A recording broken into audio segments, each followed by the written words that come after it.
So in the setting of relapsed and refractory CLL, the strongest determinant is what agents did you use in the frontline context.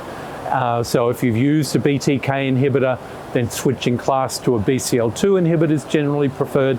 If you've used a BCL2 inhibitor, if the disease is refractory, then switching to a BTK inhibitor. The appealing issue with time-limited treatment, particularly with BCL2 inhibitors, is the capacity to retreat in patients with relapsing as opposed to refractory disease. So really those two questions are, is the disease refractory to or relapsing after? If it's relapsing off drug, retreating with that same class.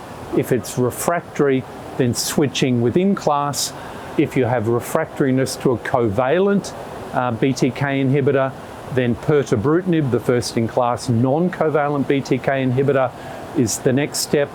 If the patient has had intolerance or toxicity within the covalent class, then sequentially switching ibrutinib to acalabrutinib to zanubrutinib generally shows better tolerance in that setting. So they're the established therapies.